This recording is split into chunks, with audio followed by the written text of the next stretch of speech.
Bro ஏன் bro நீங்க வேற செம்ம தலைவலி ப்ரோ உண்மையாலுமே.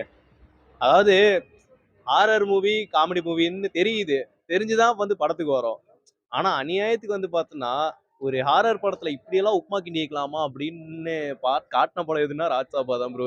ராஜா சாப் வந்து பிரபாஸுக்கு ஒரு உப்மா படம் அவ்வளோதான். ஏன்னா நம்ம பாகுபலி, இந்த கல்கி, அதுக்கப்புறமேட்டு அப்படியே மேலே போகணும்னு பார்த்தா மறுபடியும் கீழே இறங்கி வந்து அந்த புது ஆக்டர்ஸ்லாம் வந்து பண்ணுவாங்கல்ல, படம் பண்ணுவாங்கல்ல, அந்த மாதிரி பண்ண ஆரம்பிச்சிட்டாரு. அவரோட மார்க்கெட் இந்த அளவுக்கு டவுன் ஆகுதுன்னா இந்த இந்த படத்தை போய் பாருங்க, அந்த அளவுக்கு தான் டவுன் ஆயிருக்கு. ஏன்னா புது முயற்சி ஒன்று எடுத்திருக்காரு, பட் ஆனால் அது செட் ஆகலை இந்த படத்துக்கு. இருக்கும். இல்ல எப்படி வந்து பார்த்தோன்னா, இப்படி எடுக்குறாங்க அப்படின்றதே எனக்கு தெரியல. அந்த டைரக்டர் ஒரு ரீசென்ட்டா ஒரு இன்டர்வியூ ஒண்ணு குடுத்திருந்தாரு. என்னன்னா, இந்த படம் நல்லா இல்ல அப்படின்னா, என் வீட்டுக்கிட்ட வந்து கூட என்ன வந்து கேளுங்க அப்படின்னு. இப்ப அதுக்காக போய் இதுக்காக ஆந்திரா வரைக்கும் பஸ் பிடிச்சா அப்புறம் அவரை போய் திட்ட முடியும். நீங்களே சொல்லுங்க சீரியஸா. ஏன்னா ஒரு பேய் படத்தெல்லாம் போய் ஒரு நடிக்கணும்னு அவசியமே இல்லை. அவருக்கு இருக்கிற மாஸுக்கும் கிளாஸுக்கும் அவர் அப்படி அப்படியே போயிடணும். பட் ரொம்ப கீழே இறங்கி ஒரு மாதிரி பண்ணி வச்சுக்கிறாரு இந்த படத்தை ஃபுல்லாக. அதனால் பார்க்க முடியல அந்த படத்தெல்லாம். அப்படிதான் வந்து பார்த்தோம்னா, இவரு பிரஸ் மீட்ல சொல்றாரு. அதாவது பிரபாஸ் வந்து பார்த்தோம்னா, ஒரு ரெபல் ஸ்டார் சார். எவ்வளோ பெரிய ஒரு பிரம்மி கேட்கிற ஒரு படைப்புலாம் நெறைய பண்ணியிருக்கிறாரு. இந்த படம் எடுக்கிறதுக்கு எடுக்காமே இருந்திருக்கலாம். டேரக்டர் வேறு ஒரு வார்த்தையை சொல்லிக்கிறாரு, இந்த படம் ஓடலைன்னா எங்கள் வீட்டு முன்னாடி நில்லுங்கன்னு. வித் அட்ரஸோடு கொடுத்துருக்காரு. ஆனால் நம்ம அங்கே போய் கேட்க முடியாதே. நம்ம இங்கேருந்து ஆந்திரா போய் அவன்கிட்ட போய் ஏன் ஏரியா கொடான்னு வடிவேல் மாதிரி போயிட்டாரு. நம்மளால அது மாதிரி போக முடியாது. பிரபாஸ் பாகுபலின்ற மாரி அவர் ஒரு படம் பண்ணிட்டு, அப்புறம் சலார் மாரி ஒரு படம் பண்ணிட்டு, எப்படி வந்து பார்த்தோம்னா, இந்த கான்செப்ட் வந்து ஒத்துக்கிறாரு அப்படின்னு தெரியல. உங்க தாராள மனசுக்கு நீங்க எப்படி வேணா பண்ணலாம். ஓகே. அதுக்குன்னு ஆடியன்ஸ் பலிகாடா ப்ரோ. நீங்களே சொல்லுங்க. அந்த மாரி தான் வந்து பார்த்தோம்னா, இந்த படத்த என்ன ப்ரோ? ப்ரோ அரண்மனை பார்த்துருக்கீங்களா? காஞ்சனா பார்த்துருக்கீங்களா? இது நீங்க தெலுங்கு வெர்ஷன்ல பார்த்தீங்கன்னா 4 பாட்டு இருக்குது. நீங்க எந்த பாட்டு பார்த்தாலும் ஒரே மாரி தான் இருக்கும் உங்களுக்கு. அது என்ன காசை கொடுத்தாலும் ஒரு கில்மா படத்தை எடுத்து வச்சுட்டு வந்து நம்மகிட்ட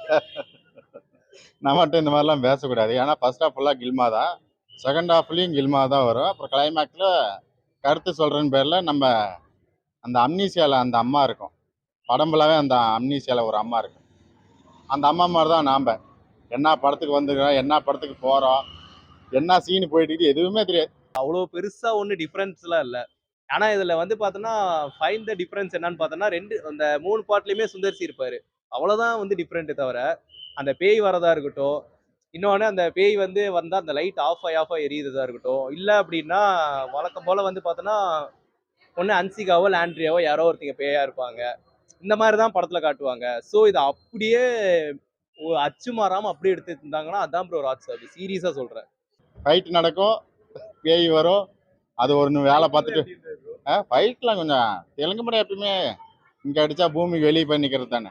அதனால் சைக்கிள் இல்லை, பைக்கு தான். ரெண்டு ரெண்டு ரெண்டு கையில் வச்சு சுற்றுவார்.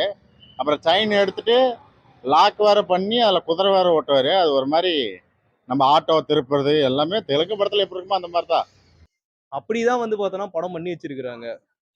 இல்ல கன்சர்வ் பண்ணி வச்சுட்டாங்க ப்ரோ மொத்தத்துல. ப்ரோ காமெடி இருந்தா கூட ஏதோ ஒரு மனசு ஆறுதலா இருக்கலாம் ப்ரோ. காமெடியே வந்து பார்த்தோம்னா விடிவி கணேஷ்லாம் இருக்கிறாரு. ஆனா அவர் இருந்து எதுக்கு இருக்கிறாருன்றது எனக்கு புரியவே இல்ல. ஏன்னா ஒரு காமெடி படம்ன்றது நீங்க சொல்லிட்டீங்க. ஹாரர் காமெடி படம் அப்படின்னு. அது எந்த மாரி ஒண்ணு பண்ணோம்? அதனால அவர் பேய்கிட்ட அது வந்து சீரியஸாக பேசிட்டு இருக்கேன். இவர்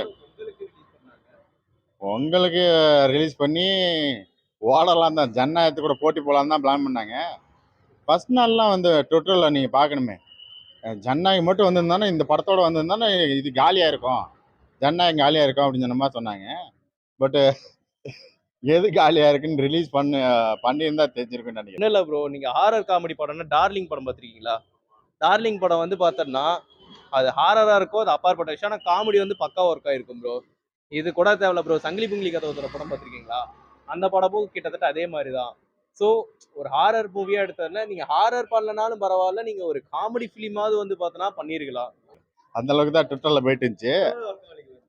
சுத்தமாக ஒர்க் ஆகல, சுத்தமாக ஒர்க். யாருமே உட்காந்து பார்க்க முடியல. நீ மாளவிகா நல்லா வேற வேற ஆங்கிள்லாம் பார்க்கணும்னா இந்த படத்தை போய் பாருங்க. அதான் எல்லாத்தையுமே கில்மாக்கு மட்டும் தான் யூஸ் பண்ணிக்கிறேன். நம்ம சுந்தர் சி உள்ள போயிட்டாருன்னு நினைக்கிறேன். அங்கேயும் போய் டைரக்ஷன் எல்லாம் பண்ணிட்டு அப்படி ஒரு சான்ஸ் கிடைச்சுமே அது மிஸ் பண்ணியிருக்காங்க அப்படின்னு. இதுல வேற வந்து பார்த்தோம்னா கடைசியில வந்து சஞ்சய் தத்துலாம் வந்து பார்த்தோம்னா எனக்கு மனசே உடஞ்சிருச்சு ப்ரோ. இப்பதான் ரீசெண்டா துரந்தர்ல வந்து பார்த்தோம்னா செம்ம கேரக்டர் பண்ணியிருப்பாரு. சஞ்சய் தத்துலாம் அவ்வளோ பயங்கரமான கேரக்டர் பண்ணிட்டு இந்த படத்துல வந்து பார்த்தோம்னா சொல்ல விரும்பல ப்ரோ. சீரியஸா பேய் பேய் மாதிரி காட்டுறீ. என்ன படம்னு நீங்கள் படம் பார்த்து தெரிஞ்சுக்கோங்க. அதான் நைட்டு பார்க்க வேண்டியதெல்லாம் பகலில் உட்காந்து ஒரு தேட்டரில் உட்காந்து பார்க்குற வேண்டியது இருக்குது. இத்தனை நாளாக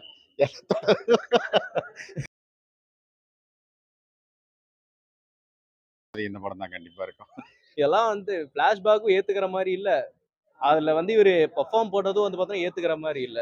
ஆக்சுவலா எனக்கு பிரபாஸை பார்த்த போதே எனக்கு பரிதாபமா தான் ப்ரோ இருந்துச்சு. ஏன் மனுஷனுக்கு மட்டும் தொடர்ந்து தொடர்ந்து இப்படியெல்லாம் ஒரு படம் வரணும் அப்படின்னு. ஏற்கனவே இப்ப இந்த கண்ணப்பான்னு போன வருஷம் ஒரு படத்துல வச்சு செஞ்சு விட்டாங்க பிரபாஸ்.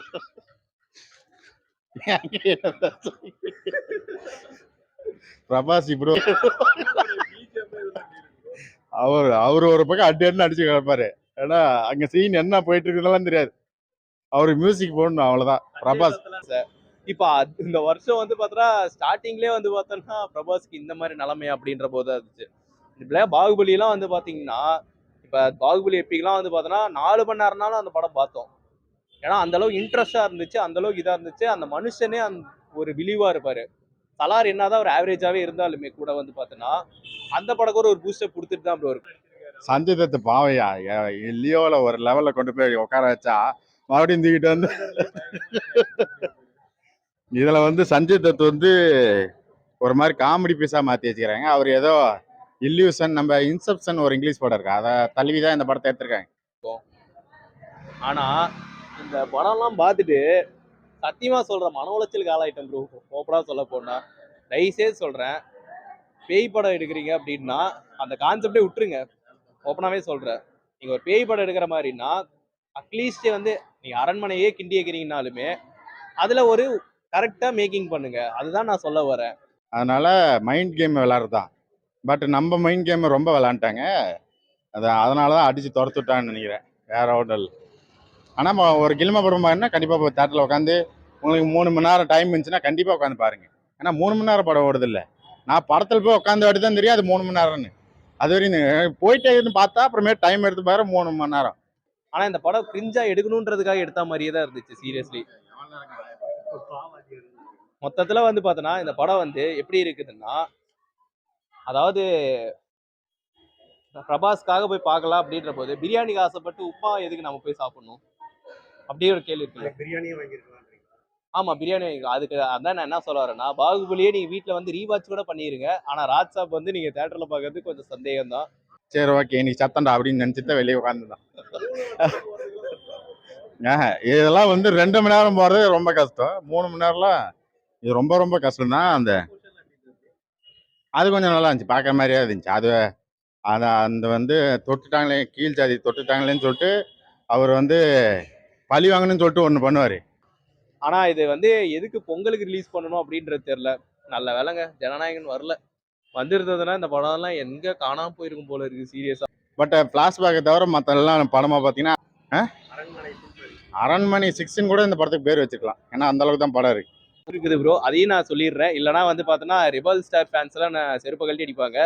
ஸோ பாசிட்டிவ் என்ன அப்படின்னு பார்த்தீங்கன்னா, பிரபாஸ் வந்து பார்த்தோன்னா ஓரளவுக்கு ஓகே ஓகே ரகமான ஆக்டிங் தான். ரொம்ப சொல்ல மாட்டேன். ஏதோ வந்து இந்த தூங்கி எந்திரிச்சிட்டு வந்தா எப்படி இருக்குமோ அந்த மாதிரி தான் அவரோட ஆக்டிங் இருக்குது படத்துல.